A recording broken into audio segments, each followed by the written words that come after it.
Boa tarde a todos, agradeço a presença de vocês.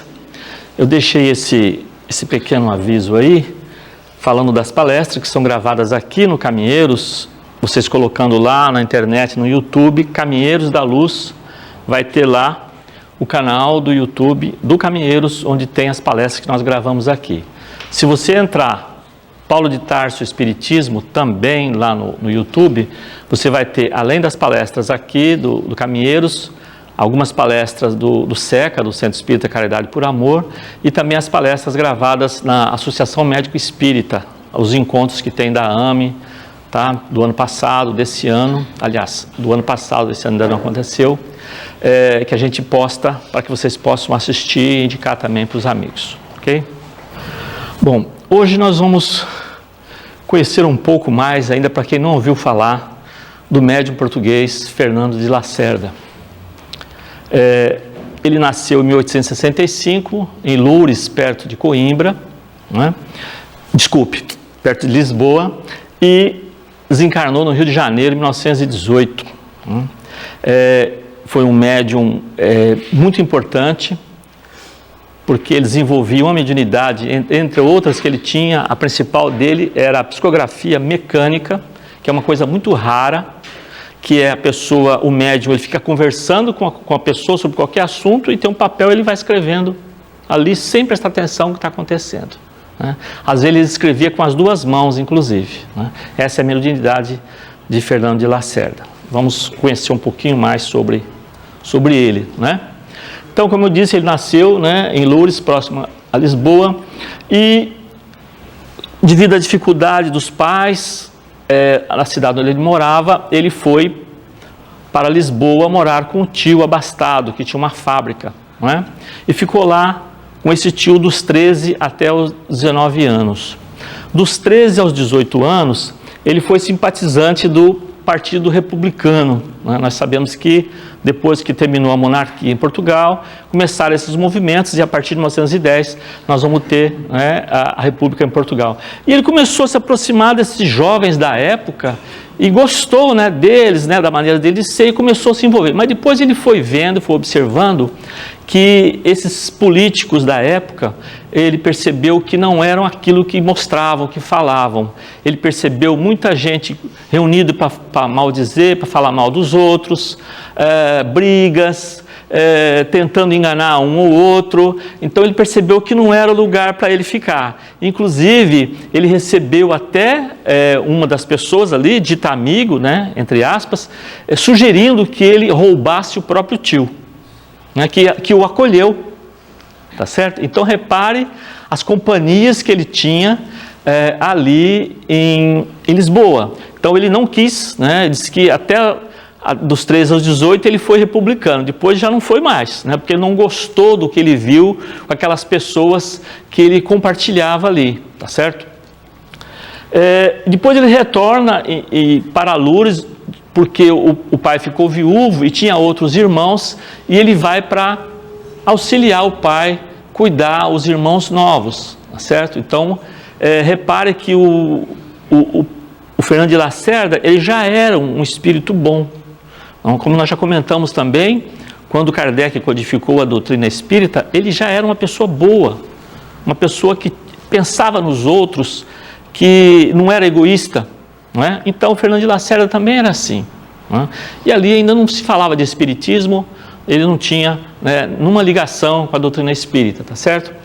Quando ele retorna a Lourdes, ele vai, né, e fundou a Associação dos Bombeiros Voluntários, e o trabalho dele, a sua dedicação, ele se tornou o primeiro comandante desse corpo de bombeiros voluntários, lá em Lourdes. E depois vai ajudar também, escrevendo no Jornal do Bombeiro e o Jornal do Alentejo. Ele vai ali estar como sendo o redator do jornal, então ele vai contribuir com alguns textos ali, falando sobre a cidade, as coisas que acontecia naquela região. Então esse aí foi o primeiro contato, pode-se dizer assim, do Fernando com a questão da escrita, né? Bom, em 1889 começa a manifestar a mediunidade de Lacerda. Ele nem conhecia isso, não sabia o que era. O que aconteceu com ele? Ele recebeu com surpresa, porque um dia o braço dele, sem a sua vontade, começou a escrever. Começou a escrever e ele ficou, não tinha controle sobre aquilo, e começou a sair um texto, que ele começou depois a ver o que estava sendo escrito, não é? E olha o que acontecia, a entidade que estava escrevendo, ele conheceu o encarnado. Era uma pessoa que ele conhecia. E ele percebeu que o texto era próprio daquela pessoa e a assinatura também era daquela pessoa. O difícil foi a mensagem que ele recebeu. Olha lá. Né? O teor dessas mensagens, sarcástico e injurioso contra o próprio médium. Quer dizer, estava xingando, falando mal do próprio médium que estava escrevendo as mensagens dele. Quer dizer, não era uma entidade que ele gostaria de ter por perto. Mas pelo que eu li, ficou com ele um bom tempo ainda acompanhando, querendo escrever através dele, não é? E esse foi o primeiro choque que Fernando de Lacerda teve com a mediunidade que ele ia desenvolver até o final da sua vida, que é a mediunidade, a psicografia mecânica, tá certo? Bom, e como é que ele era? Isso aqui saiu, né, numa edição do jornal, né, do Bombeiro. Como é que ele era? Como é que era essa personalidade do Fernando de Lacerda? Presença agradável, voz calorosa, insinuante, extremamente simpático, dotado de uma atividade constante, com ar galhofeiro e um eterno sorriso. Cativa logo com quem ele trata, porque se vê naqueles olhos traquinas um fundo de alma cheio de bondade e de amor. Quer dizer, era uma pessoa alegre, comunicativa, fácil de você conversar, se dava bem com todo mundo, né? Tinha aquele jeito brincalhão, mas no fundo era uma pessoa caridosa, que nós vamos ver daqui para frente as atitudes que ele tomou com relação aos seus semelhantes, certo? Olha aí, e aí ele volta para Lisboa, né? Em 1898, ingressa na Polícia Administrativa do Governo Civil. Então está aí uma imagem dele vestido ali, todo fardado, né? Da polícia. E ele também ficou, enquanto que ele ficou em Portugal, ele teve essa profissão, né, de polícia administrativa. Bem, em 1899 ele herdou do seu tio uma fábrica a vapor de baguetes e galerias. Demorou para eu descobrir o que era isso. Porque quando você fala baguete, é pão, não é? Isso. Aí eu fui ver, fui lendo, informando, e era moldura, né? Fábrica de molduras. E eu falei, estranho, mas né? Então ele tinha esse tio, né, que ele ficou morando com esse tio, que cuidou dele, né? Ele herdou essa fábrica do tio, mas ele continuou com o trabalho, né, na polícia, tá certo? E não abandonou a carreira de policial, tá certo? Agora, o que acontece? Ele começa, durante o dia, andando na rua, ele começa alguém falar no ouvido dele, uma entidade falar no ouvido dele, olha, você tem que escreva para o Silva Pinto, né, o nome que ele falava, escreva para o Silva Pinto. Ele não deu bola para aquilo. Passado um tempo, ele andando de novo, ele ouvia, olha, você tem que escrever para o Silva Pinto. Ele, o que será isso, né? Não quis também saber. Chegou em casa, deitou, foi dormir. Olha que ele estava lá, de novo ouviu, falou, olha, meu amigo, levante-se, você tem que escrever uma carta. Ele vai, né?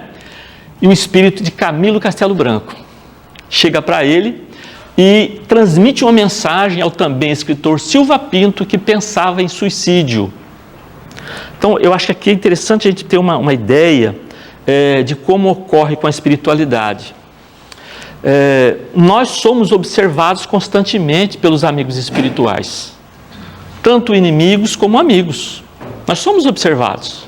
Quer dizer, o Camilo estava acompanhando ele porque ele queria mandar uma mensagem para um amigo que também era escritor, Silva Pinto, que estava pensando em suicídio. Por quê? Porque o Camilo Castelo Branco também foi um suicida. É isso? Apesar dele escrever com o título na obra Memória de um Suicida, Camilo Cândido Botelho, nós sabemos que era o Camilo Castelo Branco. E ele deu esse pseudônimo, né, para ele, para não passar o que Humberto de Campos passou no Brasil, que a família queria os direitos autorais dos seus livros. E o Humberto de Campos começou a escrever como Irmão X. Não é isso?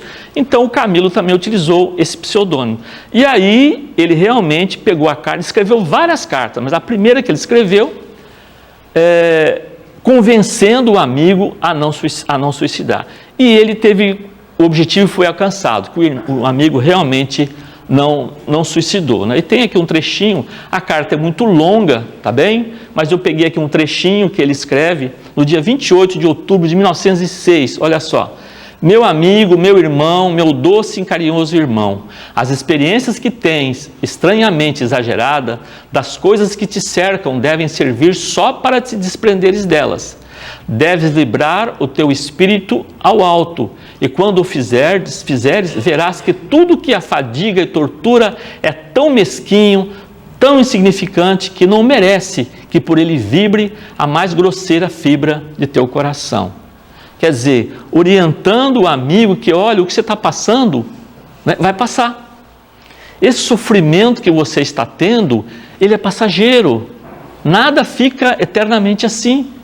Não é isso? Então, não tome essa atitude drástica, porque ele sentia o que ele estava passando. O Camilo estava tentando alertar um amigo, porque ele passou por esse sofrimento muito grande. A gente lendo a obra Memórias do Suicida vai perceber, não só ele, mas tantos outros que ficaram no mesmo espaço, pode-se dizer, no plano espiritual, com sofrimentos atrozes, devido a esse ato de tentar tirar a própria vida, o que não acontece, não é isso? Bom, ele também, como eu falei, ele foi um médium de diversas modalidades, né? A clareaudiência, evidência e cura, mas foi através da psicografia mecânica que ele realmente se destacou mais. E aqui tem um caso, não sei se vocês já viram falar, o homem macaco, que aconteceu aqui em Portugal, desse cidadão chamado Albano Beirão. Essa história, se vocês colocarem lá no YouTube, tem até vídeo, tem documentário sobre esse senhor, né, Albano Beirão.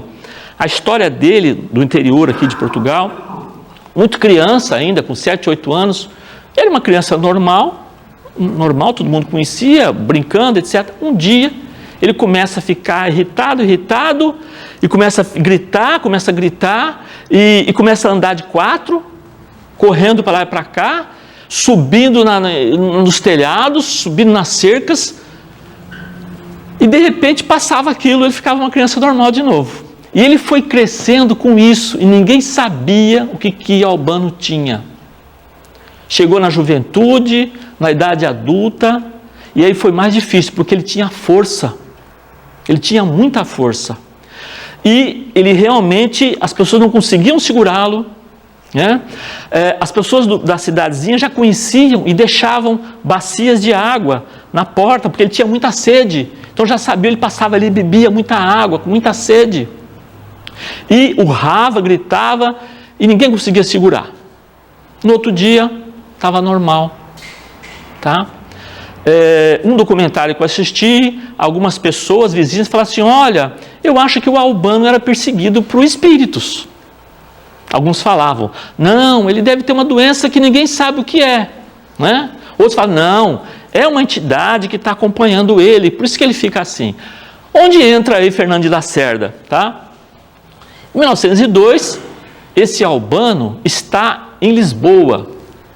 Em um daqueles dias, ele sobe monumentos altos de Lisboa, desce dali, sobe fachada de prédios, aqui, e todo mundo fica apreensivo, ninguém consegue fazer.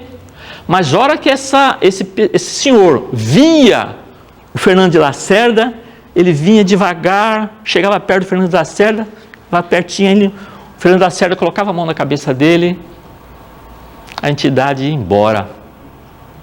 Todo mundo ficava admirado, porque as pessoas tinham medo de chegar perto do Albano. Né? Ele foi apelidado de o homem macaco, porque ele fazia gestos simiescos como um macaco. Quer dizer, aí vai mostrar o magnetismo pessoal de Fernando de Lacerda. Pelo que eu li, ele também ajudava muito os detentos, as pessoas que eram presas, porque ele era policial. Quando ele percebia que era um jovem, ele chamava num canto e falava, meu amigo, né? Está em tempo de você mudar o rumo da sua vida. Orientava, procurava ajudar aqueles detentos. Era uma atitude diferente dos policiais da época, porque eles queriam prender, prendia e não conversava, né? Você é delinquente, vá preso. Aí você vê a diferença do Fernando de Lacerda. Ele via o outro como um irmão, um semelhante que ele queria ajudar. Tá? Então esse era o perfil, né? E está ali a figura do Albano Beirão, que morreu idoso, e pelo que eu li, aconteceu o seguinte: ele já estava bem mais velho, mas aí um dia ele entrou numa briga e alguém acertou uma facada no abdômen dele, ele ficou ferido. Depois daquela facada, nunca mais ele teve aquela atitude de sair correndo, gritando. Parece que a entidade que estava com ele também sentiu, né? E nunca mais voltou. E ele morreu bastante idoso. E aí começaram a fazer lendas, né? Que quando ele foi enterrado, só estava o corpo dele, a cabeça tinha sido levado para a Alemanha, né? Aí vieram que ele foi estudado, mas que ele foi estudado por muitos médicos, foi. Tá? Não só em Lisboa, como ele veio para o Porto também aqui, né, sendo estudado por médicos. Ninguém chegou à conclusão que a medicina podia explicar o que acontecia com Albano Beirão. Nós sabemos, de modo geral, pode-se dizer pela atitude, que era uma obsessão, né? Uma obsessão, tanto que o Fernando de Lacerda chegava perto, a entidade saía. Por quê? Porque ele tinha autoridade moral, ele tinha magnetismo para fazer aquela entidade se afastar. Coisa que nem todo mundo consegue fazer, tá bem? Olha aqui vem uma lembrança, né, do Chico Xavier, que escreveu em 1932 a sua obra Parnaso do Além Túmulo, onde realmente deu um grande impacto, né, no Brasil, trazendo a obra de grandes poetas brasileiros. Mas a gente lembra que 24 anos antes, em 1908, o Fernando de Lacerda fez a mesma coisa. Ele lançou, né, o primeiro volume do livro Do País da Luz. Tá? Então ele escreveu esse livro com também poemas desses escritores que vocês estão vendo ali. Tá certo? Essa de Queiroz, Elidoro Salgado, João de Deus, Victor Hugo, Júlio Diniz, Alexandre Herculano, Camilo Castelo Branco.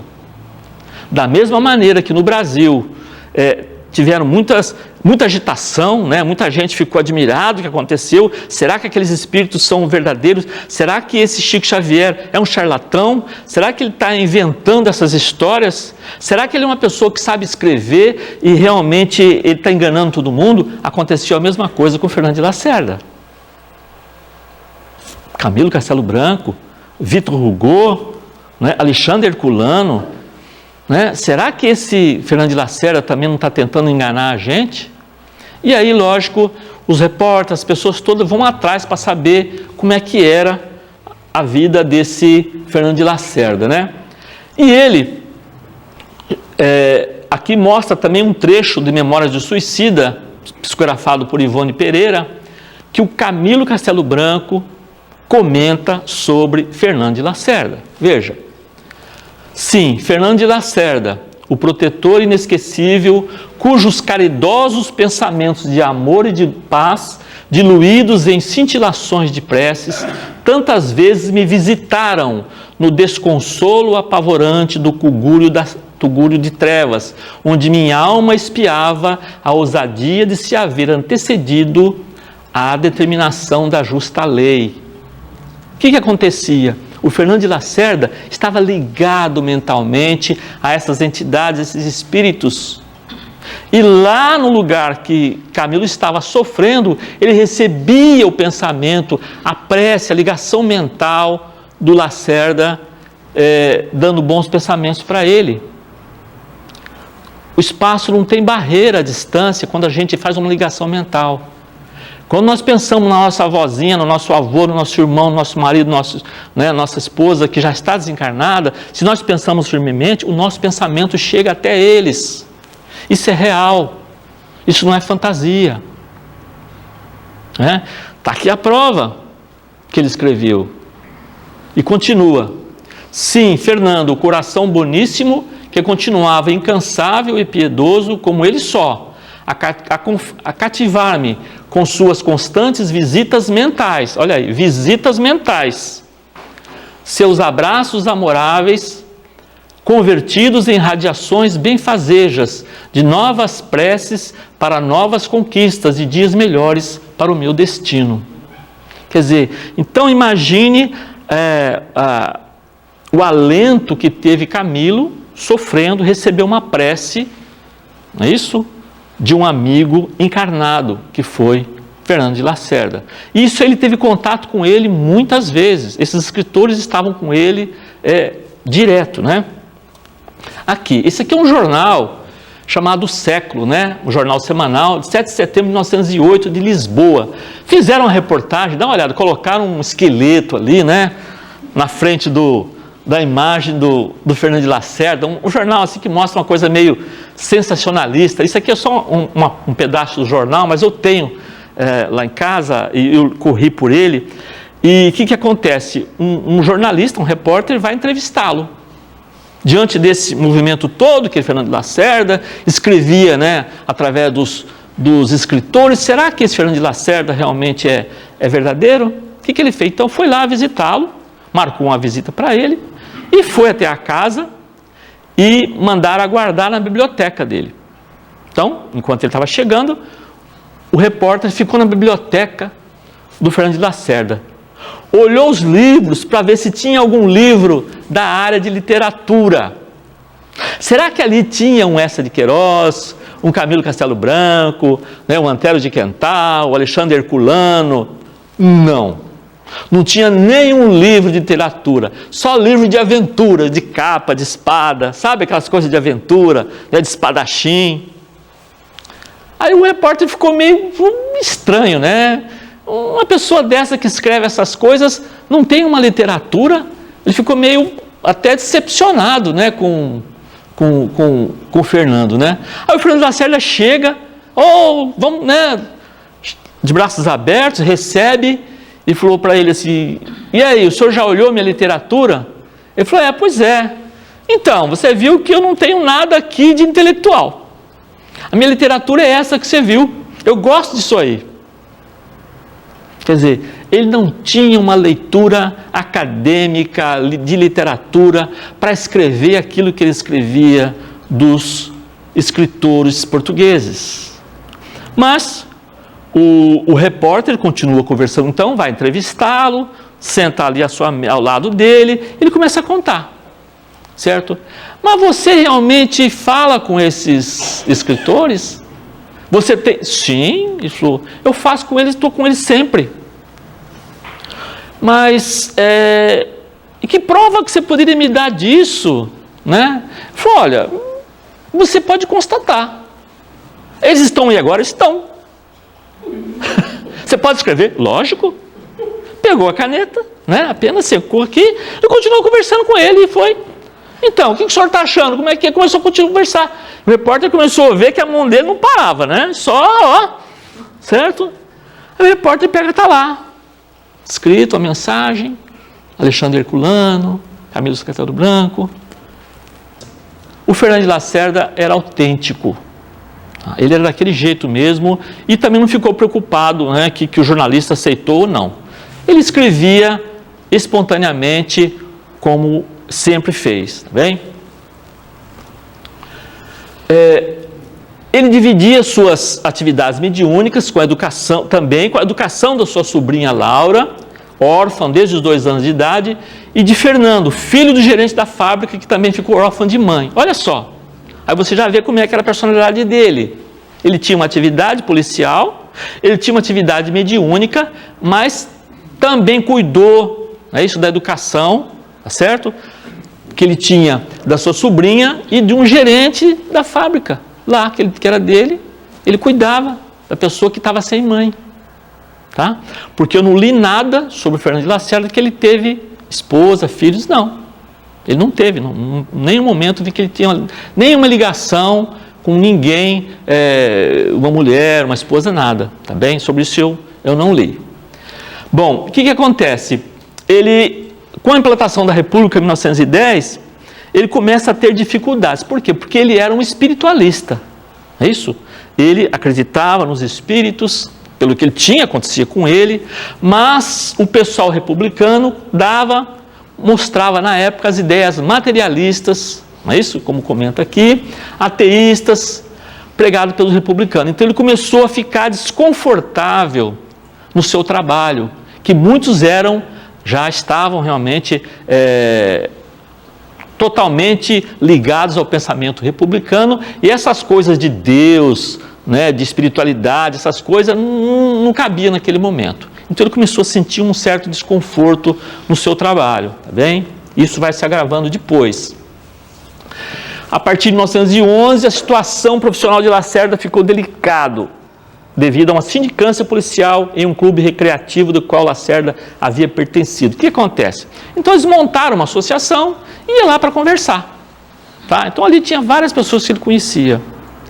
Mas, quando ele percebeu que aquelas reuniões, um dia que ele chegou numa da reunião, o pessoal estava jogando cartas, né? Estava apostando, tá? Ele percebeu que aquela reunião, e era proibido à época você fazer jogos de azar. É isso? O que ele faz? Ele se afasta desse grupo. Ele se afasta realmente, fala, não é o que eu quero, afasta. Só que, o que aconteceu? Descobriram esse clube, isso, prenderam as coisas que tinha lá, algumas pessoas foram presas e acusaram o Fernando de Lacerda que ele fazia parte daquele grupo. Ele já não estava mais lá. Tá? E teve um jornalista à época, que agora eu não me recordo o nome dele, mas que escreveu direto combatendo o Fernando de Lacerda, porque ele é isso, é aquilo, é isso, ele está lá, ele está envolvido com jogatina, com jogo de azar, etc, etc, etc. Tudo para poder acabar com a carreira dele, né? Acontece isso, mas ele, né? O que aconteceu? Ele foi suspenso da sua atividade profissional por ser considerado conivente com aquela prática. A política da época, as pessoas, ele que deveria ser afastado da sua atividade, tá bem? Devido a essa situação difícil, estava passando e animado por um amigo que era administrador da livraria da Federação Espírita Brasileira, que se correspondia assiduamente, começou a pensar em emigrar para o Brasil. Então, esse amigo que correspondia com ele, percebeu a situação, essa transformação que estava passando em Portugal, da monarquia para a república, percebeu o pensamento, como é que era a índole, a maneira de ser de Fernando de Lacerda, e falou, meu amigo, vem para o Brasil. Né? Aqui não está tendo essa coisa nesse momento, venha para cá, né? Nós te damos apoio, certo? Poucas semanas depois, soube que a sua demissão da carreira de policial era iminente, não é isso? Decidiu então embarcar para o Brasil. Ele deixou a fábrica, aos cuidados de seus irmãos que ele tinha, bem como a educação das crianças que estavam sob a sua guarda. Bem? Olha aí, embarcou em Lisboa, 10 de julho de 1911, e chegou ao Rio de Janeiro 13 dias depois, 23 de julho de 1911. Tá? Então ele lá encontrou essa pessoa que ele já conhecia, não é isso? Foi alugar um quartinho muito simples, é o que ele podia pagar na época, ficou lá num quartinho muito simples para poder, né, começar as suas atividades, se apresentou à Federação Espírita Brasileira e logicamente de imediato já o conheciam, né? Ele foi abraçado, ele foi recebido ali e começou já a conviver com os espíritas na Federação Espírita Brasileira, tá bem? E aí saiu à procura de emprego. O que ele sabia fazer? Ele era um policial aqui em Lisboa, um policial administrativo, não é isso? E aí, uma das pessoas, né, que é o Dr. Fernando de Moura, que eu conhecia, falou assim, meu amigo, vou te arrumar um serviço que você fazia em Portugal. Você vai ser um policial da mesma maneira, tá? Seu salário vai ser maior do que você tinha lá em Lisboa. Só que tem um detalhe, para você ser um funcionário público no Brasil, você tem que se naturalizar brasileiro. Você não pode ser funcionário público sendo português. Aí ele ficou pensando, meu Deus, o que eu vou fazer? Né? O que ele fez? Não aceitou a proposta. Não quis virar brasileiro, né? E ficou desempregado por muito tempo, muita dificuldade. Mas, o que eu penso? O Fernando de Lacerda, ele tinha um trabalho a fazer, ele tinha que ter um apoio, ele não ia ser desamparado pela espiritualidade, não é isso? E aí, teve esse amigo do Dr. Fernando de Moura fez uma trama, posso dizer, para dar um jeito. O que ele fez? Esse Fernando de Moura tinha apartamentos que ele alugava, né? Então, o que ele fez? Ele fez uma venda fictícia ao Fernando de Lacerda. Estou te vendendo o prédio, né? E não rolou dinheiro nenhum, só saiu uma documentação que o prédio foi passado para Fernando de Lacerda. E o Fernando de Lacerda começou a alugar para poder sobreviver. Jeitinho brasileiro. Deram um jeito para ele poder sobreviver, porque a situação dele estava difícil, né? Então, esse amigo, tá bem? O prédio era dele, não era ninguém, o prédio era dele. Simplesmente fez uma venda fictícia e o Fernando de Lacerda começou a sobreviver, que era muito pouco ainda, mas ele conseguiu sobreviver com esse pequeno salário, bem? Ele recebeu via mediúnica uma série de 4 livros editados em língua portuguesa com o título de Do País da Luz. São os livros que ele escreveu. Muitos espíritos de grandes vultos da literatura, da política e da religião se comunicaram por seu intermédio, podendo se destacar, como eu já falei, né, essa de Queiroz, Camilo Castelo Branco, tantos outros, até Napoleão Bonaparte, olha só, Leão XIII, Bartolomeu dos Mártires, Teresa d'Ávila, Allan Kardec escreveu através dele, é isso? Olha quantos nomes, pessoas importantes, não é? O que acontece? Quando ele escrevia aqui, quando ele chegou lá no Brasil, aqueles espíritos estavam tudo lá já para escrever com ele também. Estava lá. Ninguém o abandonou. Não sei como é que eles foram para lá. Se eles foram de navio, né? Mas eles estavam lá já. Todos aqueles espíritos que ele escrevia continuaram escrevendo através de Fernando de Lacerda. Tá bem? E ele ainda sonhava em voltar a Portugal. É isso? Mas, como ele mesmo dizia, não para viver, pois o seu Portugal já não existia mais. Muito tempo se passou, não é? Mas ele queria, porque ele deixou aqui amigos, ele deixou parentes, não é? Ele queria retornar a Portugal, mas não conseguiu. E queria também que muitas pessoas fossem para lá. E ele conseguiu, né? Um afilhado dele, Fernando, imigrou para o Rio de Janeiro, por intermédio do mesmo amigo, que conseguiu trabalhar na companhia de seguros. E tinha também a Laura, né, a sua sobrinha, que ele queria realmente também lá, mas não conseguiu chegar lá, né, não conseguiu recebê-la, tá? Porque ele ficou doente, tá bem? O que acontece com ele? Devido a uma hérnia que há muito fazia sofrer, rebentou. E você imagina, no começo do século XX, né? A situação da medicina, como é que era, uma hérnia que hoje é uma coisa muito simples de ser tratado, não é isso? Então, rebentou, Lacerda foi enviado ao hospital, onde foi realizada uma cirurgia de emergência. Devido à infecção generalizada, Lacerda desencarnou no dia 6 de agosto de 1918, aos 53 anos de idade. Muito jovem ainda, não é? Muito jovem. Bem, e aí foi uma septicemia, né, uma infecção generalizada, não teve jeito de recuperar.